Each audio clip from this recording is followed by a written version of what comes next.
अब देवराज के मन में एक प्रश्न उठ गया कि ना तो मैं कभी शंकर के मंदिर गया था, ना मैंने लोटा भर के जल चढ़ाया था, ना मैंने कभी बेलपत्र चढ़ाया था, ना कभी मैंने शिव जी की आराधना करी थी।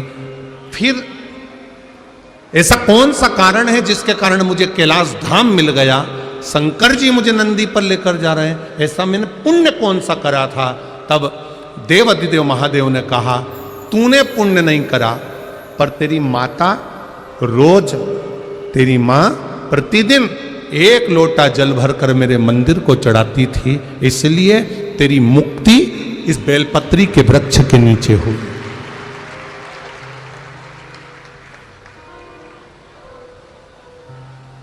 तेरी मुक्ति ये बेलपत्री के वृक्ष के नीचे हुई।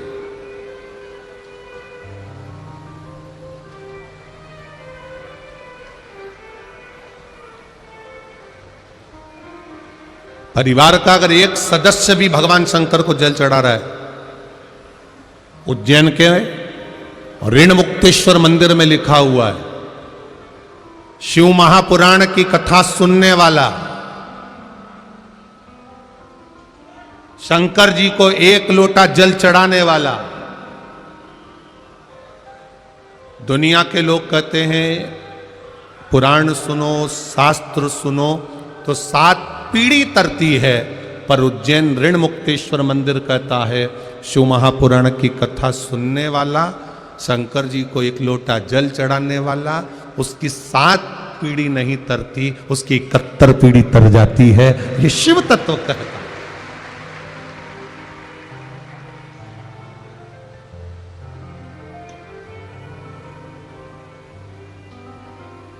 भगवान शंकर का ही गुणगान कर रहा है।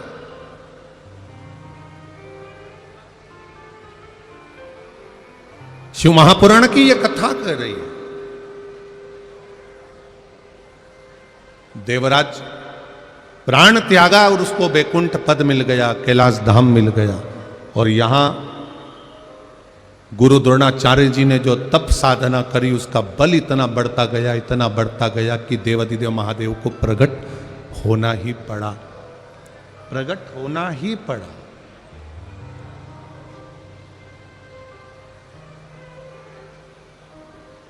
आप में से कितने लोग हैं जो शंकर जी के मंदिर में 1 लोटा जल चढ़ाने जाते हैं? सभी जाते हो? रख लो रख लो रख लो, बहुत बढ़िया, जाना चाहिए। सारी समस्या का हल 1 लोटा जल। शिव के द्वार जाइए, अपने दिल की बात कहने के लिए जाइए, ना कहो तो भी 1 लोटा जल जब हम देवाधिदेव महादेव को चढ़ाते हैं, अपने घर का जल लेकर जाते हैं, तो महादेव समझ जाते हैं कि इसकी दशा क्या है और इसको मुझे क्या प्रदान करना है, क्या कहने के लिए आया है, ये देवाधिदेव महादेव जान गए। भगवान शिव पहचान जाते, प्रसन्न हो गए। गुरु द्रोणाचार्य प्रसन्न हो गए। आज मेरा महादेव प्रकट हुआ है, आज मेरा महादेव प्रकटा है।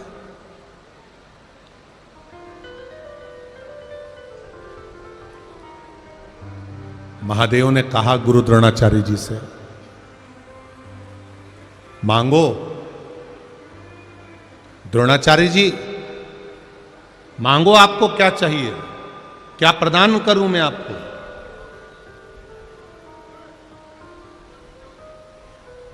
क्या दिया जाए आपको? गुरु द्रोणाचार्य जी ने कहा, धन दौलत संपदा नहीं चाहिए, बस आपके जैसा कोई पुत्र या आप मेरे घर में बेटे बनकर जन्म ले लो, इससे बढ़कर कोई सुख नहीं होगा। आप मेरे हो जाओ, मैं आपका हो जाऊं, इससे बढ़कर कोई आनंद नहीं, और कुछ भी नहीं चाहिए। महाराज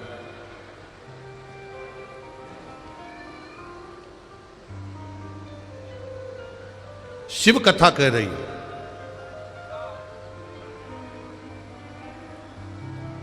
भगवान शंकर का गुणगान कर रहा है। आप मेरे घर में बेटे के रूप में जन्म ले लो। भगवान शिव जी ने कहा यह नहीं हो सकता कि मैं आपके घर में जन्म लूं। हां, मेरा एक अंश भगवान शिव कह रहे हैं गुरु द्रोणाचार्य से, तुम्हारी धर्म पत्नी कृपी, उस कृपी के गर्भ से मेरा एक अंश जन्म लेगा। जब वो गर्जना करेगा, उस गर्जना के कारण उसका नाम अश्वत्थामा कहलाएगा।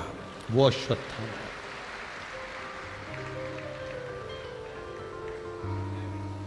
पर सुनो द्रोणाचार्य, एक गुरु द्रोणाचार्य, एक बात अच्छे से सुन लीजिएगा जरा।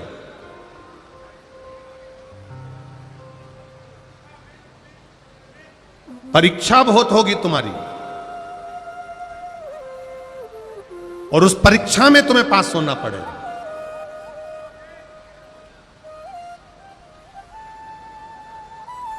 बेटे का जो जन्म होता है वो भाग्य से होता है, पर बेटी का जो जन्म होता है वो भाग्य को भी 100 गुना करा जाता है तो सौभाग्य से होता है। हम पहले भी कथा में कहे, आज फिर कह रहे हैं, जन्म लेती है तो पिता के भाग्य को प्रबल करती है, पिता के भाग्य को आगे बढ़ाती है।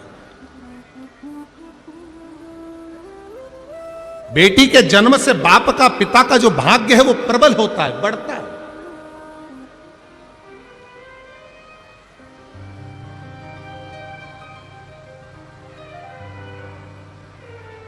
भगवान देवादिदेव महादेव ने कहा गुरु द्रोणाचार्य से, तुम्हारे घर में तुमने बेटे को मंगा है, और बेटे अभी मेरे जैसा मंगा है महादेव। अगर महादेव बेटा बनकर आएगा तो तुम्हें परीक्षा देना पड़ेगा, बार बार परीक्षा देना पड़ेगा, तुम्हारी आंखों में जल भर जाएगा।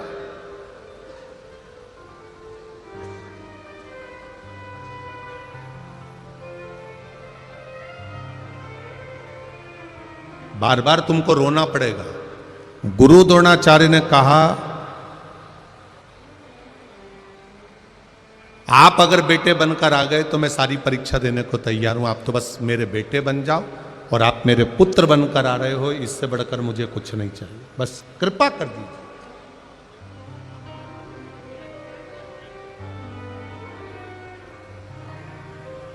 ठीक है, देवादिदेव महादेव ने वर दिया। कृपी, गुरु द्रोणाचार्य जी की धर्म पत्नी कृपी गर्भ से हो गई। कई वर्ष गुरु द्रोणाचार्य को निकल गए थे पर संतान का सुख नहीं था, कई वर्ष निकल गए। जो दुनिया में कोई नहीं कर सकता वो मेरा देवादिदेव महादेव कर सकता है। जो दुनिया में कोई ना कर पाए,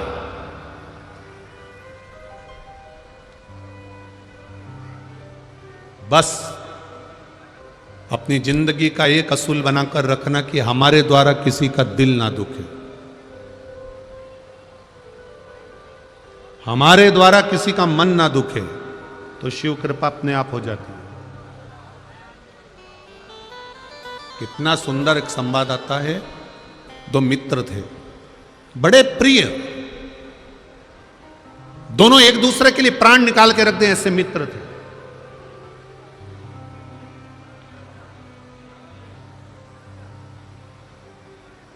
बहुत उनमें प्रेम बढ़ा हुआ था, बहुत प्रेम।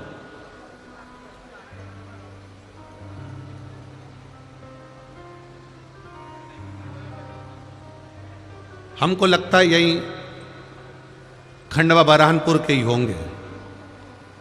आपस में दोनों में बड़ा प्रेम था, दोनों एक साथ स्कूल जाते, एक साथ कॉलेज जाते, दोनों का एक साथ बचपन निकला, दोनों एक साथ बड़े हुए। बड़े होने के बाद एक पढ़ाई में तेज निकल गया तो उसका जॉब, उसकी सर्विस, उसकी नौकरी पुणे में लग गई। अब एक की नौकरी पूना में लग गई और एक की नौकरी नहीं लगी।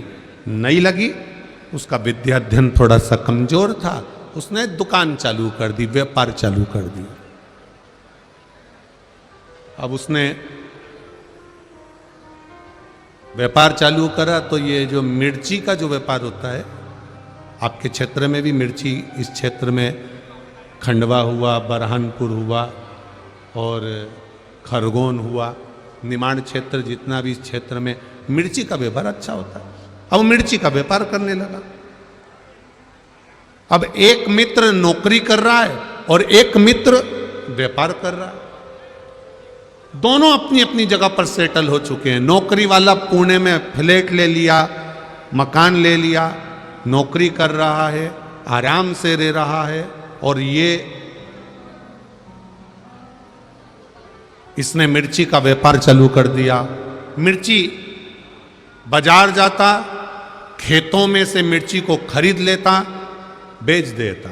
ये मिर्ची का व्यापार कर, और वो नौकरी कर। समय बीतता चले गया, बीतता गया, बीतता गया।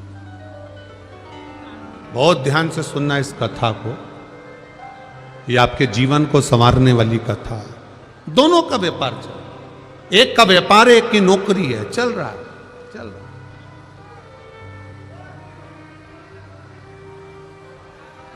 अब धीरे धीरे धीरे धीरे व्यापार करने वाला व्यापार को बढ़ा रहा है, नौकरी करने वाला अपनी प्रमोशन मांग रहा है। समय निकलते गया और समय की अनुकूलता में कंपनी बंद हो गई, नौकरी छूट गई। अब नौकरी चली गई, कंपनी बंद, नौकरी गई।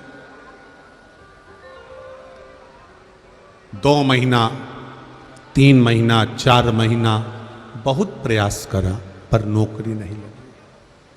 आखिरी में जिस फ्लैट में रहते थे, बैंक का लोन था, बैंक वालों ने कब्जा कर लिया।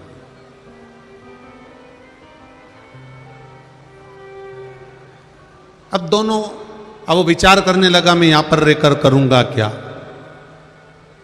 एक काम करता हूं, अपने शहर, अपने गांव जाता हूं। गांव आ गया, गांव आया, 4-5 दिन अपने घर में रहने के बाद उसको याद आई, मेरे दोस्त से मिलता हूं। मित्र के पास गया, मित्र दुकान पर जाकर बैठ गया उसकी। क्या बात है, क्या हुआ? अरे भाई, नौकरी चली गई, अब तो सर्विस है नहीं, नौकरी है नहीं, बड़ा दुखी हूं,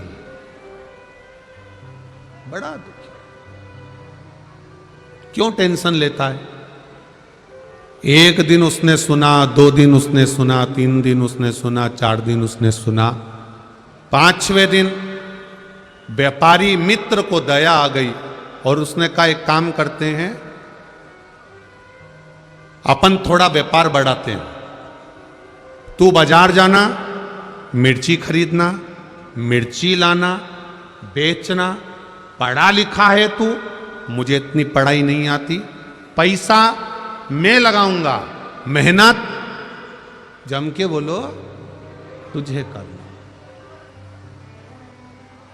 पैसा मैं लगाऊंगा, मेहनत तुझे करना। और मेहनत भी हल्की नहीं करना है, दिन रात मेहनत करना पड़ेगी, तब जाकर कुछ मिलेगा। ये नौकरी नहीं है कि पैसा हर महीने हाथ में 10,000 50,000 आ जाएगा। मेहनत तुझे करना पड़ेगी। मैं पैसा लगा दूंगा, मैं बाहर नहीं जा सकता, दुकान पे बैठता हूं, इसलिए मेहनत तुझे करना पड़ेगी। उसने कहा मंजूर है, बस तो फिर 50% तेरा, 50% मेरा। जो भी मुनाफा होगा, जो भी बचत होगी, उसमें आधा तेरा, आधा मेरा। ठीक है। व्यापार चालू हुआ, इसने पैसा लगाना चालू कर दिया। ये बाजार जाता, खेत जाता, मिर्ची खरीदता, बेचता।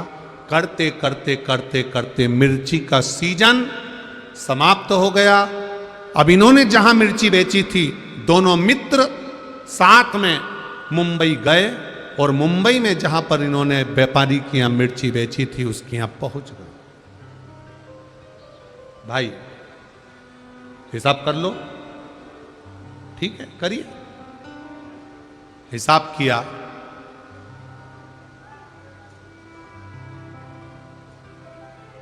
2 लाख रुपए इनको मुनाफा मिला। 2 लाख रुपए ज्यादा मिल गए। अब दोनों खुश, 1 लाख तेरा, 1 लाख मेरा। दोनों पैसे लेकर चल दिए, पर जो नौकरी करने वाला मित्र था उसकी दिमाग में, उसके चित्त में, उसकी बुद्धि में आया कि सबसे ज्यादा मेहनत तो मैंने करी है। धूप में मैं जाता था, गर्मी पड़ रही थी, धूप पड़ रही थी, पानी गिर रहा था, बारिश पड़ रही थी, ठंड पड़ रही थी, और मैं खेतों में जाके मिर्ची खरीदा और उस मिर्ची को मैंने बेचा। मेहनत तो मेरी ज्यादा। अब इतनी मेहनत मैंने करी, इसने तो क्या करा, पैसा लगाया बस, और बैठा रही अपने घर में दुकान पे। सबसे ज्यादा मेहनत मेरी है, इसके मन में आ गया। इसने अपने दोस्त से कहा, मेरी मेहनत ज्यादा है, 1.5 लाख मैं लूंगा, तू 50,000 ले। उसने कहा ये बात तो गलत है भाई, दोनों का 50-50 था। जब 50-50 दोनों का था, 50-50% दोनों का था, तो आधा आधा दोनों का हो गया। नहीं नहीं नहीं, मैं 1.5 लाख लूंगा, तुझे 50,000 लेना पड़ेंगे दोनों। उस व्यापारी ने कहा कि ऐसा नहीं होता, फालतू की बात मत कर। इसको गुस्सा आया और इसने अपने मित्र का तकिए से गला दबा दिया, मुख दबा दिया। मित्र मर गया, व्यापारी मित्र मर गया।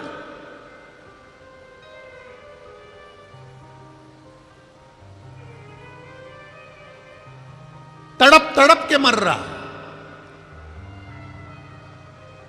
मर गया। मित्र मरा,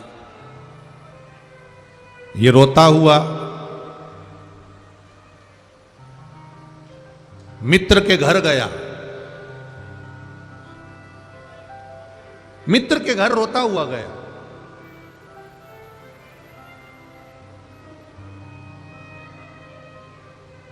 भाभी, हम दोनों ने काम करा था और दोनों का 50% था।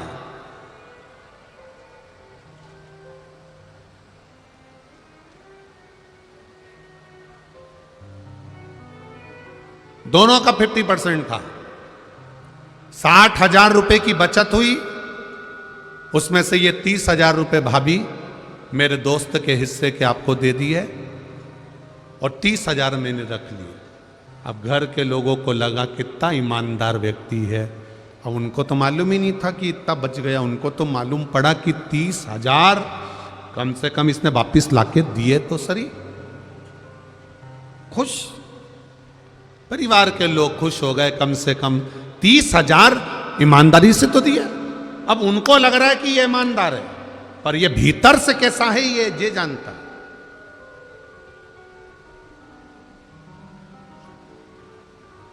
कितने रख लिए उसने? दोस्त ने कितने रख लिए?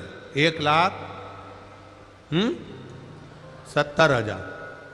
केवल 30,000 रुपए मित्र को दिए, जिस मित्र ने इसको काम सिखाया, जिस मित्र ने इसको व्यापार सिखाया, जिस मित्र ने इसको धंधा सिखाया। 30,000 रुपए घर वाले उसमें भी संतुष्ट हो गए। कोई बात नहीं भैया, आपकी ईमानदारी कितनी है, आपने हमारा हिस्सा तो दे दिया। आंख में पत्नी आंसू भर के रो रही, बच्चों की आंख में आंसू था। अंकल, अगर आप नहीं होते तो हमारा कोई नहीं होता। कम से कम आपने पापा का हिस्सा तो ला कर दे दिया, पिताजी का हिस्सा तो ला कर दे दिया। बच्चे भी दुखी रोते हुए, पत्नी भी रोती हुई धन्यवाद दे रही थी। मित्र काम सीख चुका था, मित्र अपना व्यापार सीख चुका था, मित्र सारे व्यापारियों से मिल चुका था। उसको सब मालूम पड़ गया कि कहाँ से मिर्ची लेना है, कैसे काम करना है। क्योंकि मित्र जो मरा उसने सब कुछ सिखा दिया था और अब ये खुद व्यापार करने लगा। व्यापार करते करते करते करते करते करते करोड़पति बन गया, खूब वैभव हो गया, देश में विदेश में सब दूर इसका काम हो गया, खूब खूब जोरदार काम चला, खूब जोरदार।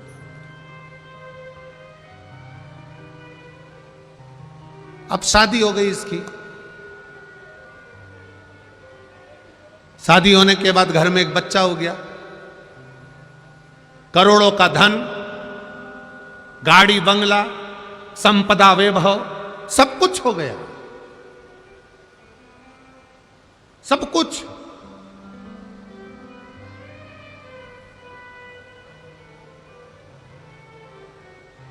घर में बेटे ने जन्म ले लिया, बेटा 20 साल का हो गया, और बढ़ते बढ़ते बेटा 25 साल का हो गया।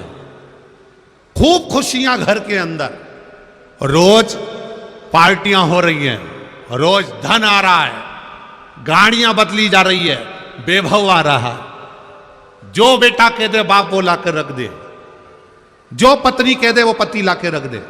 इतनी संपदा बढ़ती चली, इतना वैभव बढ़ता चले, इतना वैभव। 25 साल का बेटा हो गया, शादी की तैयारियां होने लगी, बेटे के लिए लड़की देखने लगे। उतने समय में बेटे को थोड़ा सा रोग ने, बीमारी ने घेर लिया। बेटा बीमारी ने घेरा, डॉक्टर के यहां गए, इलाज चालू हुआ, पर कोई डॉक्टर की पकड़ में बीमारी नहीं आ रही है कि इसको बीमारी क्या हो गई, इसको रोग क्या हो गया।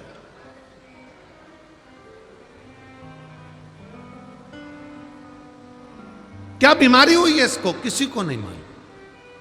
इलाज करवाया पहले अपने नगर के, अब पैसे वाला व्यक्ति तो अच्छे डॉक्टर से इलाज करवाएगा। इलाज करवाया, एक जगह डॉक्टर से काम नहीं हुआ, दूसरी जगह करवाया, दूसरी जगह से तीसरी जगह करवाया, तीसरी जगह से चौथी जगह करवाया, चौथी जगह से पांचवी जगह करवाया।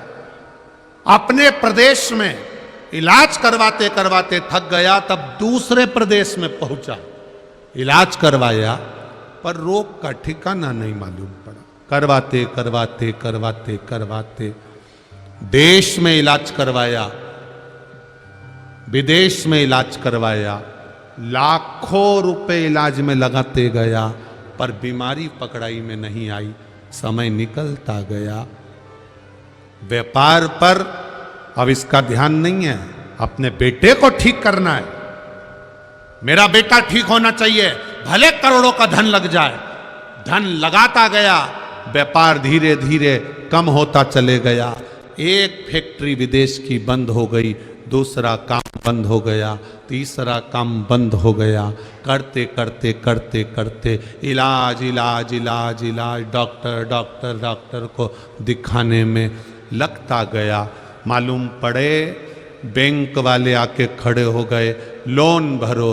अब वो पैसा भी नहीं बचा, जिस घर में रहता था वो घर भी पूरा बैंक में चले गया। किराए के मकान में अपने बेटे और पत्नी को लेकर पहुंच गया। समझ नहीं आ रहा ये कैसे हो गया, ये कैसे हुआ।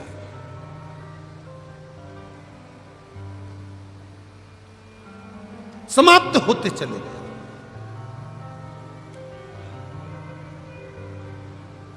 अब जेब में 300 रुपए पड़े थे पिता के,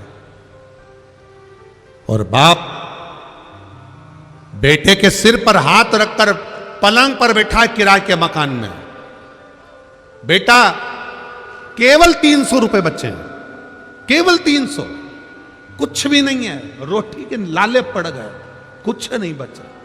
तेरी बीमारी में मैंने सब लगा दिया, क्या करूं अब, किसको दिखाऊं तुझे, किसको बताऊं मैं, क्या करूं मैं कि तू मेरा हो जाए, तू बच जाए। बेटा पलंग पर पड़ा पड़ा आंख से आंसू बहा रहा है। बाप पलंग पर बैठा बैठा रो रहा है। बाप बेटे को देख रहा है, बेटा बाप को देख रहा है, दोनों एक दूसरे को देखकर रो रहे हैं। बेटे ने अपने पापा से कहा, पापा, पिताजी, बाबूजी, बस 300 रुपए का हिसाब और रह गया है पिताजी, अब कोई हिसाब बचा नहीं है, अब तो आखिरी हिसाब है। बाप बेटे को गले लगाकर रो रहा है, तू ऐसी बात क्यों कर रहा है, मैं तुझे बचा लूंगा। बेटा कहता है, पिताजी 300 रुपए बचे हैं, जब मैं मरूंगा अंतिम संस्कार में काम आ जाएगा। अंतिम संस्कार। धीरे धीरे बेटा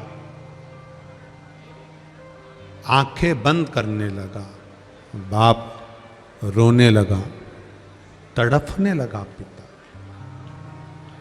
बाप रो रहा है, आंखें बंद कर रहा है बेटा, पिता रो रहा है, नैनों से अश्रु गिर रहे हैं बेटे के, रो रहा है बेटा, बाप भी रो रहा है। धीरे धीरे धीरे धीरे नेत्र बंद होते चले जा रहे हैं, आंखें बंद होती चली जा रही है, नयन बंद होते चले जा रहे हैं, तड़फ रहा, प्राण छूटने में एक क्षण रह गया।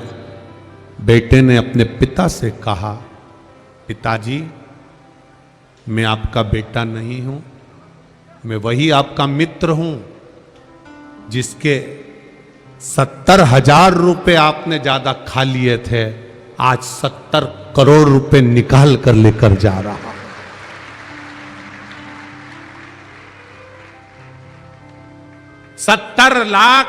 70,000 रुपए का 70 करोड़ 70 लाख लेकर जा रहा हूं।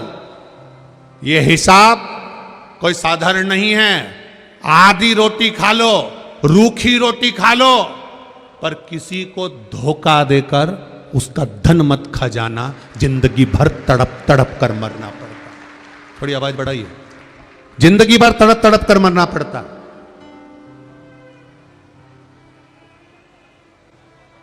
आधी रोटी खा लो, एक रोटी खा लो, बिना घी की रोटी खा लो, रूखी रोटी खा लो, किसी का वैभव, किसी का धन, कोई तुम्हारा साथ दे रहा है, तुमको उसने तुम्हारे बुरे वक्त में उसने तुम्हारे को 5,000, 50,000, 25,000, 1 लाख, 2 लाख रुपए उसने तुम्हें बुरे वक्त में दे दिए, तुम्हारा साथ निभा दिया। अब तुम्हारा फर्ज है कि उसका एक एक रुपया, अठन्नी अठन्नी भी उसको वापस देना है, नहीं तो ना जाने कौन तुम्हारे घर में जन्म लेगा और वो कहां रुपया लगा कर जाएगा, ये तुमको भी नहीं मालूम पड़ पाएगा। बहुत कठिन है महाराज, बहुत कठिन।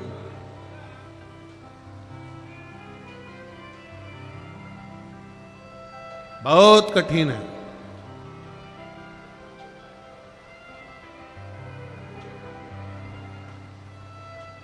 करोड़ों का धन आता है, करोड़ों का वैभव आता है, ये भी बनाना है, वो भी बनाना है, वो भी बनाना है, ये भी करना है, वो भी करना है, सब कुछ करना है।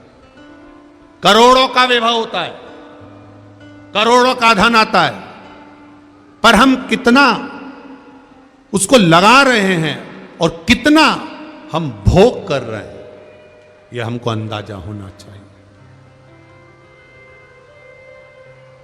मत बुरे कर्म कर बंदे, वरना पछताएगा, भगवान की आंखों से तू बच नहीं पाएगा, तू बच नहीं पाएगा।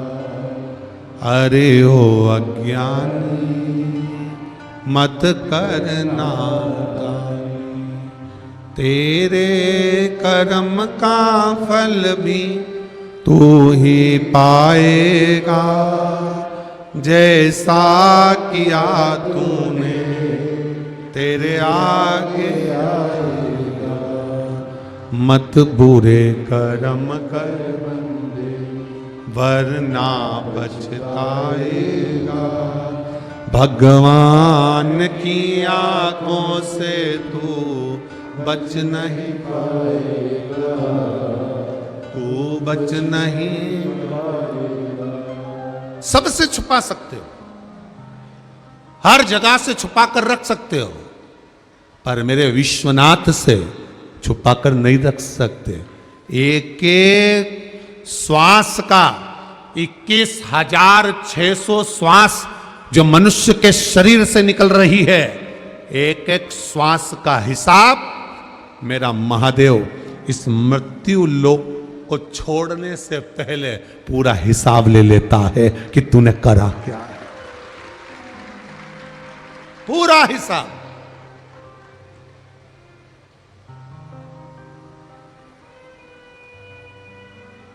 लेगा हिसाब वो। तुम लेते हो कि नहीं लेते हिसाब? अपने लड़के से कहा जा 50 रुपए ले जा, 10 रुपए का सर्फ ले आना, 10 रुपए का साबुन ले आना, 10 रुपए का बिस्कुट ले आना। बेटा आया, आकर मां ने पूछा ले आया सामान? हाओ, ला हिसाब दे। मां 10 रुपए का सर्फ लाया, 10 रुपए का साबुन लाया, 10 रुपए का बिस्कुट लाया। कितने बचे? 20। ये लो मां, ये 20 रुपए। जब एक माता पिता अपने बच्चों से 50 रुपए का, एक माता पिता अपने बच्चों से 100 रुपए का हिसाब ले सकते हैं, तो वो महादेव भी 100 साल का हिसाब तो लेगा कि करा क्या तूने। नीचे जाने के बाद, इस मृत्यु लोक में पहुंचने के बाद तुमने किया क्या है, इस भूमंडल पर जाने के बाद, इस मृत्यु लोक में पहुंचने के बाद तुमने करा क्या? क्या करा? महाराज केवल एक काम करा, खूब सवेरे 8 बजे से दुकान खोली, रात को 9 बजे बंद करी, घर पर आए, रोटी खाई, थोड़ी देर बैठ के मोबाइल चलाया और उसके बाद सो गए। सवेरे उठे, ब्रश करा, मुंडा धोया, स्नान करा, अखबार पढ़ा और फिर वापिस नाश्ता करके दुकान चले गए। तो महादेव भी कहेगा जिंदगी भर कमा कमा के मर गया, इसलिए फोटो तो दीवार पे टंगेगा और तू नरक में टिकेगा। कोई अच्छा काम कर कर नहीं जा रहे। कई लोग कहते हैं हमें अपना घर संभालना है, हमें अपना परिवार संभालना है, हमें अपना पुत्र पुत्री सब संभालना है। शिव जी कहते हैं कि जन्म देने वाला मैं हूं तो निभाने वाला भी मैं हूं। कोई दूसरा तुमको नहीं निभाएगा, निभाएगा तो मेरा देव अधिदेव महादेव निभाएगा, कोई दूसरा नहीं। गुरु द्रोणाचार्य, तुम्हारी धर्म पत्नी कृपी के गर्भ से बेटे के रूप में मैं जन्म ले लूंगा, पर परीक्षा तुम्हें देना पड़ेगी, निभाना तुमको पड़ेगा। बहुत लोग मिलेंगे इस संसार सागर में, आप लोगों से कहेंगे हमारे पास आओ, हम तुम्हारे पास में दुख नहीं आने देंगे, तकलीफ नहीं आने देंगे, कष्ट नहीं आने देंगे। परशु महापुराण की कथा कहती है संसार में ऐसा कोई नहीं है महाराज, कोई नहीं।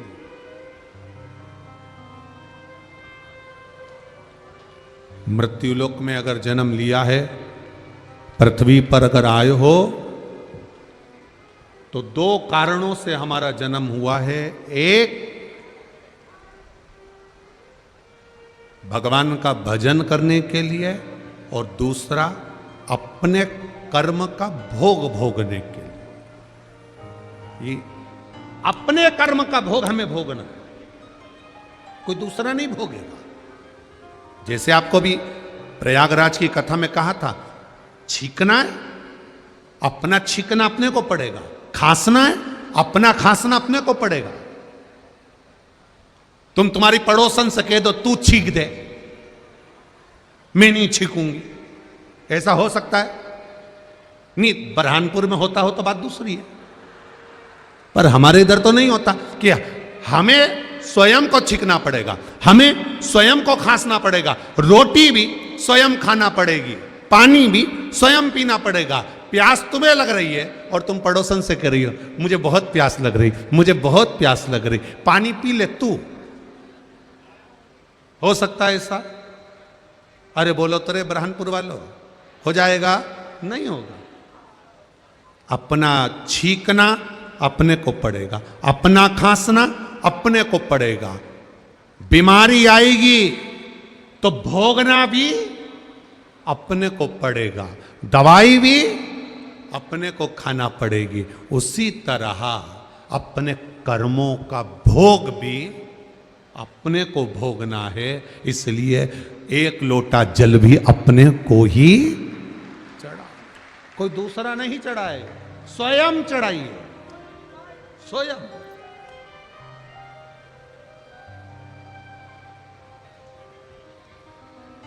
अपने कर्म का भोग अपने को भोगना, कोई दूसरा नहीं होगा। द्रोणाचार्य जी, आपको परीक्षा देना पड़ेगी, बारंबार आपको परीक्षा में पास होना पड़ेगा, आपको बार बार परीक्षा देना पड़ेगी। द्रोणाचार्य जी ने कहा ठीक है, बेटे का जन्म तुम्हारे घर में, तुम्हारी धर्म पत्नी कृपी के गर्भ से एक बेटे का जन्म होगा जिसका नाम अश्वत्थामा होगा। जिसका नाम अश्वत्थामा होगा, वो अश्वत्थामा तुम्हारे घर में जैसे ही जन्म लेगा, बड़ा वीर, बड़ा तेजवान, सब कुछ होगा।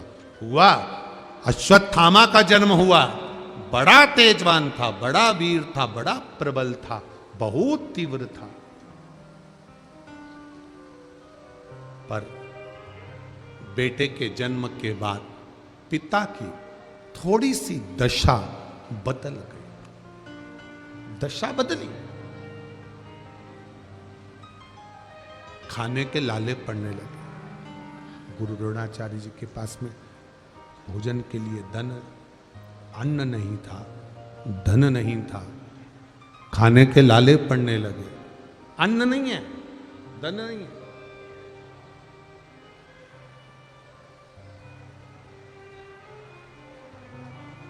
क्या करूं मैं? गुरु द्रोणाचार्य चले गए परशुराम भगवान के पास में, परशुराम जी से विद्या सीखने लगे, मां और बेटे घर में रहने लगे। आज घर में रहने वाला बेटा पढ़ने के लिए गुरु के घर जाता है।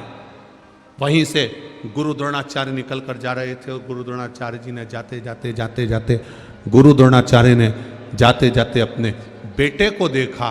तो क्या देख रहे हैं बेटे को? सारे बच्चे, आश्रम के बच्चे सारे की सारे गाय का दूध लेकर आए हैं और पी रहे हैं। और अश्वत्थामा अपने मित्रों से कह रहे हैं दूध मुझे भी पीना है, गौ माता का दूध मुझे भी दे दो, मुझे भी पीना है, गौ माता का दूध मुझे भी दीजिए। मित्रों से कह रहे हैं। और मित्र आटे को पानी में घोलकर अश्वत्थामा को लाकर दे देते हैं। अश्वत्थामा, थोड़ा आवाज बढ़ा रहे बाबू, अश्वत्थामा पानी में घुला हुआ आटा अश्वत्थामा पीते हैं।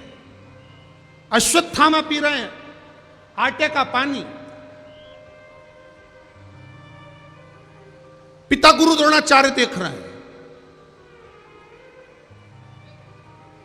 अब कितने विद्वान थे गुरु द्रोणाचार्य, जरा विचार करिएगा। कई लोग आते हैं आपकी जिंदगी में, हमारे पास आओ, हम तुम्हारा दुख मिटा देंगे, हम तुम्हारा कष्ट मिटा देंगे, हम तुम्हारा ये कर देंगे। राजा परीक्षित को 300 ऋषि मिले थे। 300 ऋषियों ने कहा हम तुमसे यज्ञ करवाएंगे, हम तुमसे अनुष्ठान करवाएंगे, हम तुमसे ये करवाएंगे, हम तुमसे वो करवाएंगे। तुम बैठो, 7 दिन की तुम्हें 7 दिन बाद तक्षक नाग डसेगा, हम तुम्हें बचा लेंगे। परीक्षित उनके ताबे में नहीं आया। परीक्षित ने सोच लिया ये कुछ नहीं होता। महाराज, दुनिया के लोग कहेंगे हम तुमको ये कर देंगे, हम तुमको वो कर देंगे। ना ना ना ना, तुम्हारे कर्म का दंड तुमको भोगना है, इसलिए तुम्हें खुद शंकर की आराधना करना पड़ेगी, राम का नाम जपना पड़ेगा, कृष्ण का भजन तुम्हें स्वयं करना पड़ेगा। कोई दूसरा तुम्हारा भजन नहीं कर सकता। सियोर वाले महाराज में भी सामर्थ्यता नहीं है कि तुम्हारे दुख को मिटा दे, और दुनिया का कोई महाराज, दुनिया का कोई संत महात्मा जोगी सन्यासी तपस्वी साधक नहीं जो तुम्हारे दुख को मिटा दे। तुम कारण तुम्हें खुद करना पड़ेगा। जैसे बीमारी आने पर दवाई खुद को खाना पड़ती है, उसी तरह तुमको खुद को शंकर के मंदिर तक जाना पड़ेगा, तब जाकर जीवन संवर पाएगा। स्वयं को जाना पड़ेगा।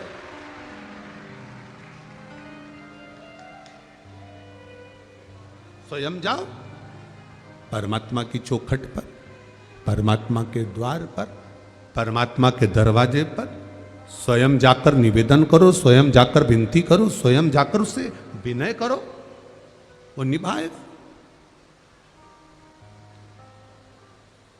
आज के लोग बस इतना चाहते हैं कि कहीं से हमें ऐसी भभूति घुमा दें और सोने का हंडा निकल जाए, सोने का हंडा निकले और हमारा काम हो जाए। आज की दुनिया के लोग चाहते रातों रात, बोल लो तो रे बरहानपुर वालों, रातों रात करोड़पति बन जाऊं। दिन भर मोबाइल पे यही करते रहते हैं, उसमें आता भी यही है, उसको 5 करोड़ प्राप्त हो गए, बस उसने ये गेम खेला था, अब तुमको उसने गेम में लगा दिया। धीरे से पूछा IFSC कोड नंबर बता, तुमने बता दिया। फिर उसने पूछा बैंक अकाउंट नंबर बता, तुमने बता दिया। पूछो जरा आसपास के थानों में जाकर, पुलिस प्रशासन से, कोतवाली में जाकर पूछो, सबसे ज्यादा केस यही मिलते हैं। उसके 50,000 निकल गए, उसके 25,000 निकल गए, उसके 1 करोड़ निकल गए, उसके लाख निकल गए। क्यों निकले? केवल तुम्हें रातों रात जो करोड़पति बनना था, उसके चक्कर में तुम खुद रोड़पति बन गए।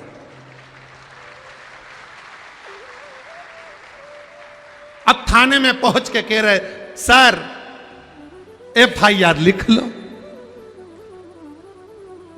सर भी बोल रहे फालतू खुद है, FIR लिखाने आया, फालतू खुद बैठा दिन भर मोबाइल पर। करोड़पति बनने का सरल उपाय, करोड़पति किसी के चक्कर में बताना,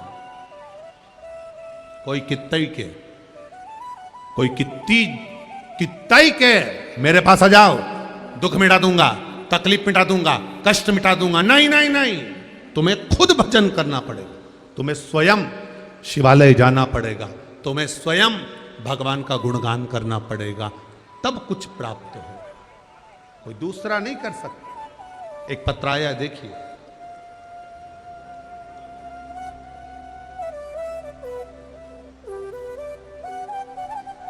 शंभु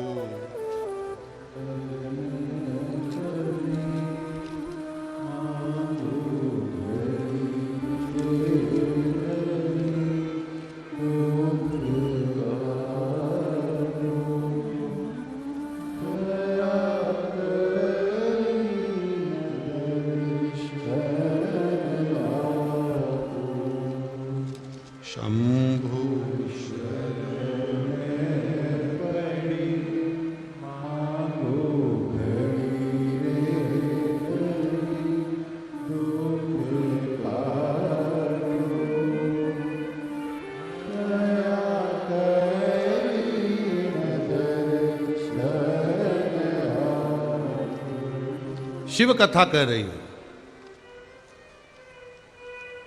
मैं व्यास नगरी चावल दिला जलगांव से आई हूं। मेरा नाम सुनंदा राकेश बड़ गुजर है। कहीं बैठी हो तो हाथ हिलाइएगा, जहां कहीं भी बैठी हो अपने दोनों हाथ हिलाइएगा। मेरा नाम, इधर है क्या? हाथ हिलाइएगा। हाँ, दोनों हाथ हिला दो जहां बैठी हो। उनके अड़ोसी पड़ोसी मत हिलाओ रे, उनको हिलाने दो। सही में तुम बरहानपुर के हो, आज सिद्ध हो गया।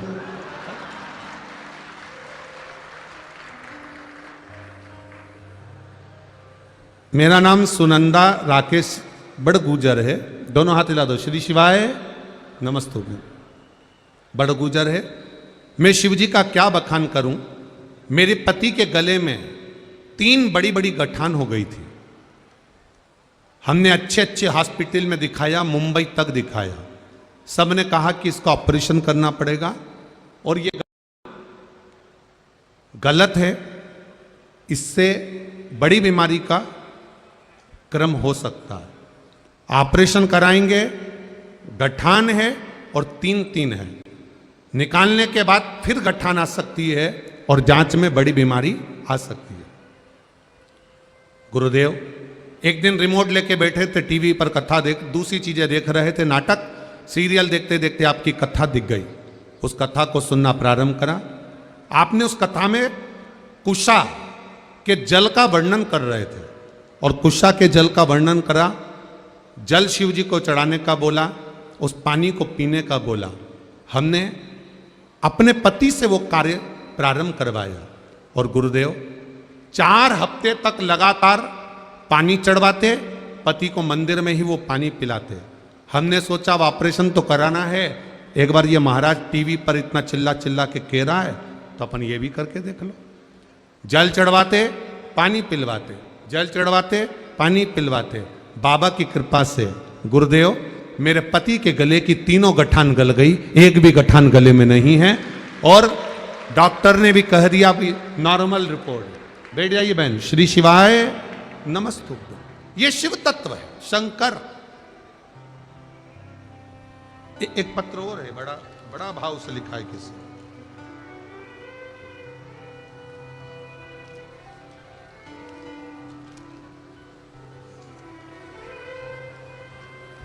दीपमाला चौहान भुसावल से हैं, कहीं बैठी हो तो हाथ हिलाइएगा। दीपमाला चौहान भुसावल से पीछे है। अच्छा, दोनों हाथ हिला दीजिए एक बार। श्री शिवाय नमस्तुभ्यं। दीपमाला चौहान भुसावल से। गुरुदेव मैं बाबा का क्या वर्णन करूं।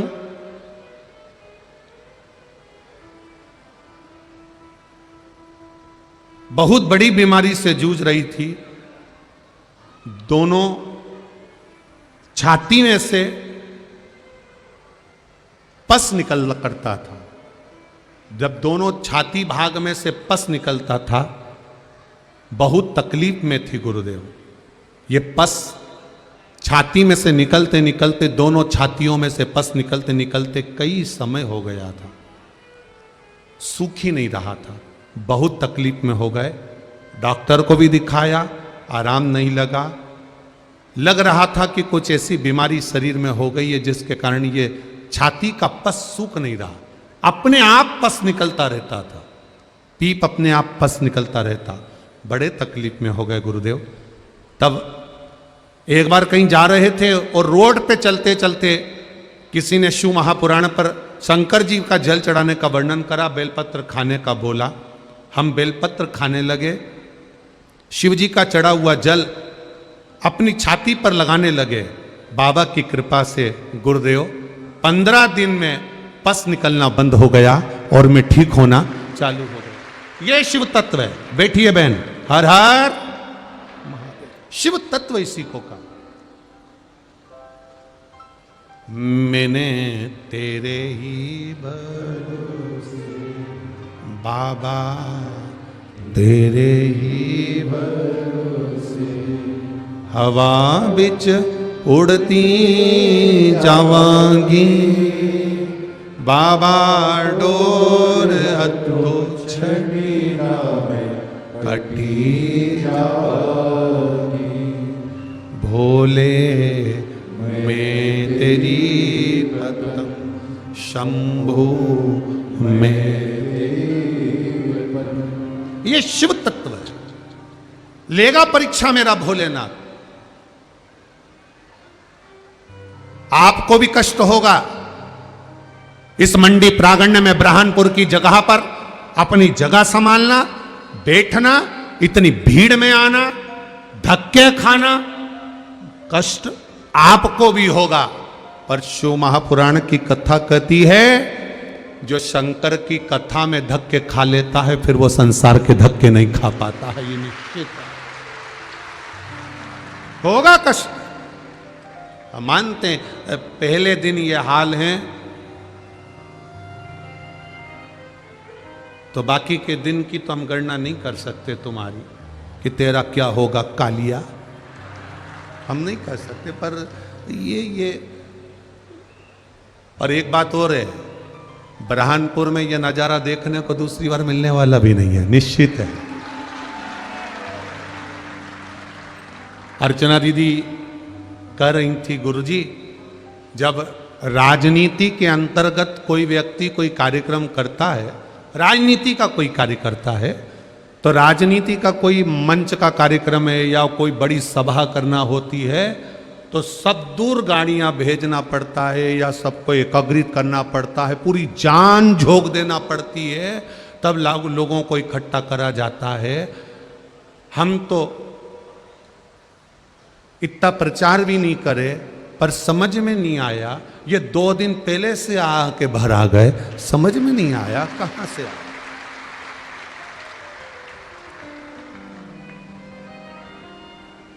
पर अर्चना दीदी को भी धन्यवाद दूंगा, आपके कारण आज पूरा ब्रहानपुर कथा को सुन रहा है। बहुत बहुत साधुवाद। आदरणीय अर्चना दीदी चिटनीस जी को खूब खूब साधुवाद, एक जोरदार ताली बजाओ। बहुत साधुवाद, बहुत बहुत साधुवाद। आपके कारण पूरा ब्रहानपुर कथा सुन, पूरा ब्रहानपुर। बहुत बहुत साधुवाद दे जी। शिव कथा इसी को कर,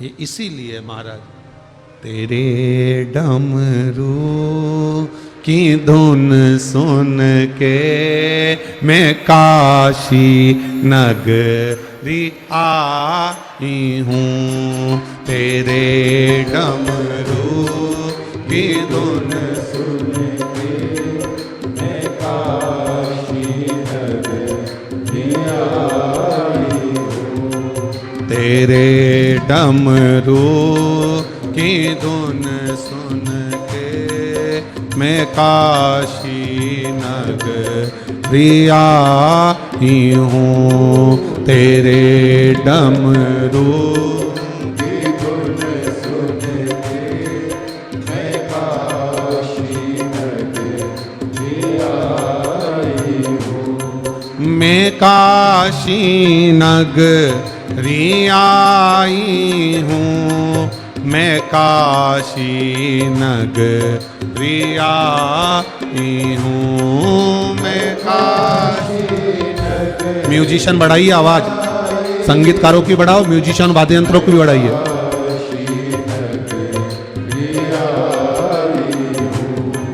मैं काशी नगरी आई हूँ, मैं काशी नगरी आई हूँ, मैं काशी नगरी आई हूँ, मैं काशी नगरी आई हूँ, मेरे भोले ओ बम बोले, मैं काशी नगरी आई हूँ, मेरे भोले ओ बम बोले, मैं काशी नगरी आई हूँ, तेरे डमरू की धुन सुन के मैं काशी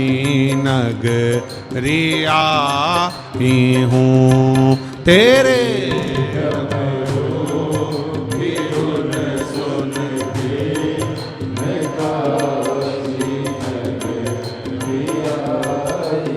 शंभो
बोले।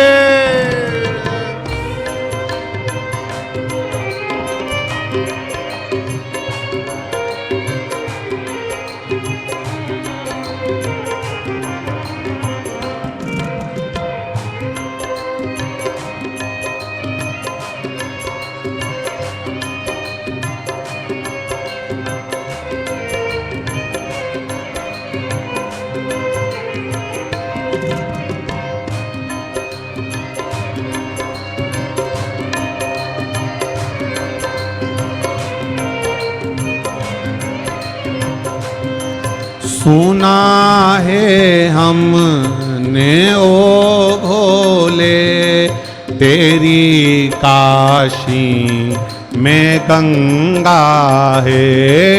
सुना है हमने ओ भोले तेरी काशी में गंगा है। सुना है हमने ओ भोले तेरी काशी में गंगा है।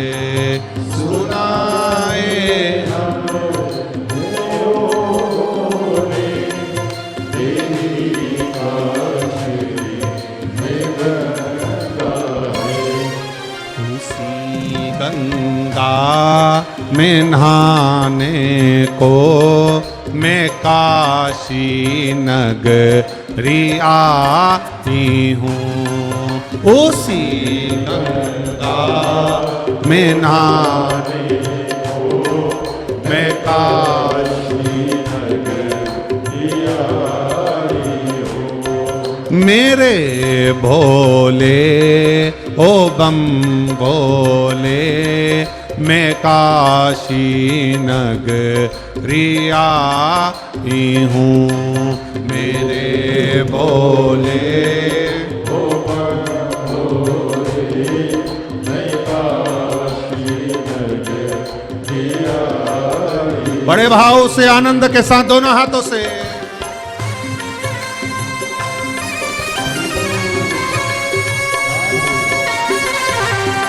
शंभो।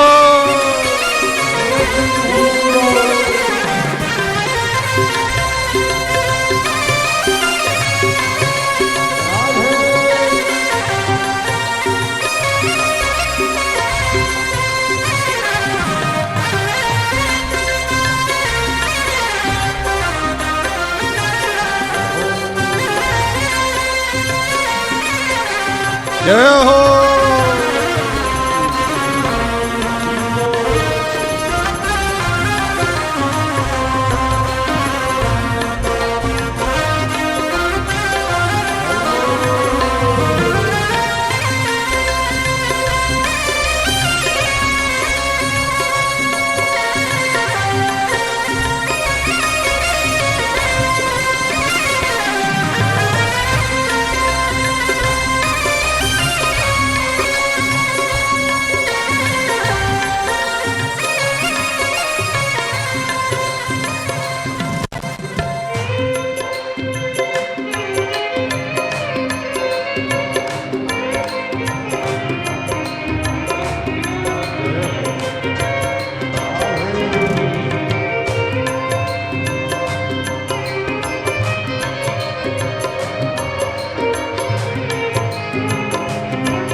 सुना है हमने ओ भोले तेरी काशी में मुक्ति है। सुना है हमने ओ भोले तेरी काशी में मुक्ति है। सुना है हमने ओ भोले तेरी काशी में मुक्ति है। सुनाए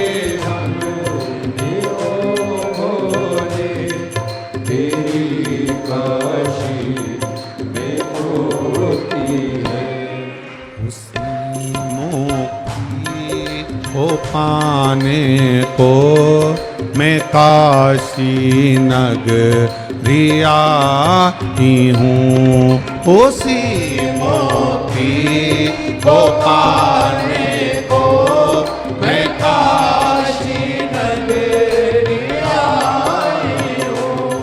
मेरे बोले ओ बम बोले मैं काशी नगरी आई हूँ।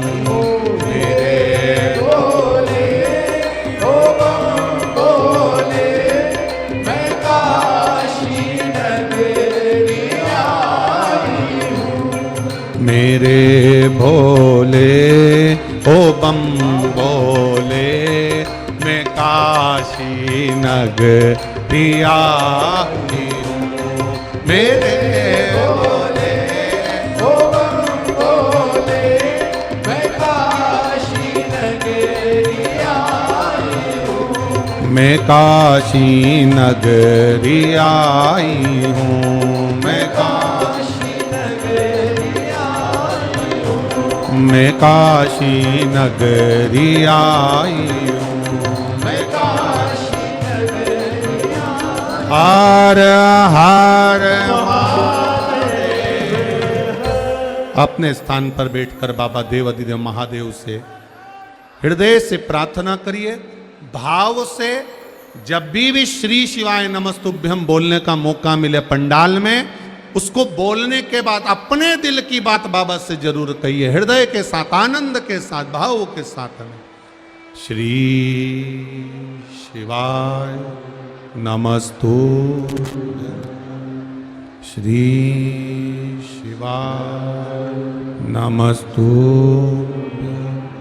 श्री शिवाय नमस्तुभ्यं।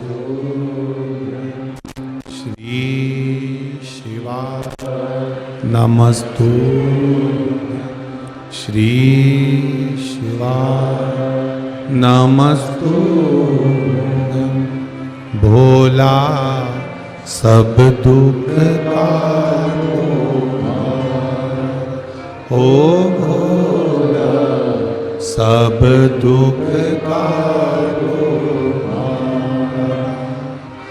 शिव शंकर जपूं तेरी माला, भोले बाबा जपूं तेरी माला।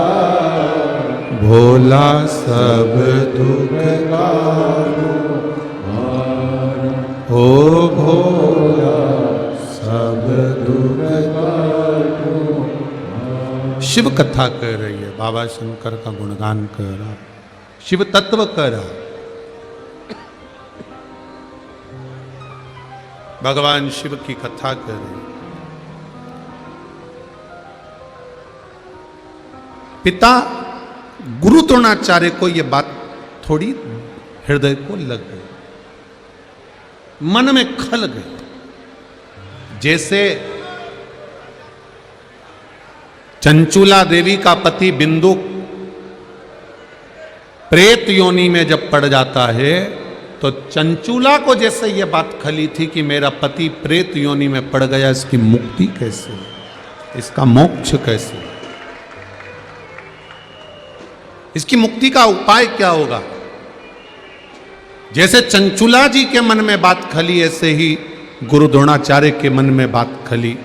और चंचूला देवी ने काशी में पहुंचकर भगवान शिव की शिव महापुराण कथा का रस तत्व सुनकर अपने प्राणों को त्यागा। पार्वती जी की सहेली बन गई। पार्वती जी ने कहा, शिव महापुराण की कथा करवाओ, तुम्हारे पति को मोक्ष मिलेगा।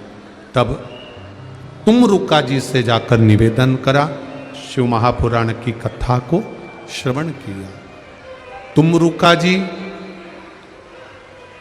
जो भगवान शंकर के परम भक्त हैं, शिव के उपासक हैं। इसमें कई पत्र ऐसे आए हैं जिसमें कई लोगों को संतान की प्राप्ति नहीं हुई और शिव की कृपा से संतान का सुख मिला। आप भी प्रयास करिए। 10 साल हो गए हों, 20 साल हो गए हों, 15 साल हो गए हों, 25 साल हो गए हों, दिल से देवादिदेव महादेव की आराधना करो। एक सफेद आंकड़े की जड़ लेकर शिव जी के मंदिर में जाकर भगवान तुमरुका जी का नाम लेकर शिव की आराधना कर कर 21 बार बाबा पर से भ्रमण कर कर अपने कमर में उसको लाल धागे में बांधकर शिव की आराधना में लग जाओ। शिव जरूर कृपा करेंगे, और अगर संतान नहीं है तो भी मेरा महादेव दे देता है, ये निश्चित। भाग्य लिखने वाले देवता होते हैं, भाग्य लिखने वाला देव होगा, पर भाग्य को बदलने वाला तो केवल मेरा महादेव होगा। अगर भाग्य में सुख नहीं भी लिखा है, महादेव की आराधना करने वाला सुख प्राप्त कर लेता है। बिंदु की मुक्ति के लिए चंचुला देवी ने कथा करवाई। सुंदर प्रसंग का भाव आता है। शिव पार्वती ईसर जी गोरा जी बनकर पधार रहे हैं। सुंदर ईसर जी गोरा जी बनकर भगवान शंकर गणा और गौर बनकर शिव महापुराण की कथा श्रवण करने जाते हैं। जोरदार ताली बजाएं ईसर जी और गोरा जी के लिए। भगवान शिव और पार्वती पधार रहे। कल कथा का समय टीवी पर और बरहानपुर की इस पावन भूमि पर 1 बजे से 4 बजे तक रहेगा। बस कल का समय थोड़ा सा चेंज रहेगा, बदला हुआ।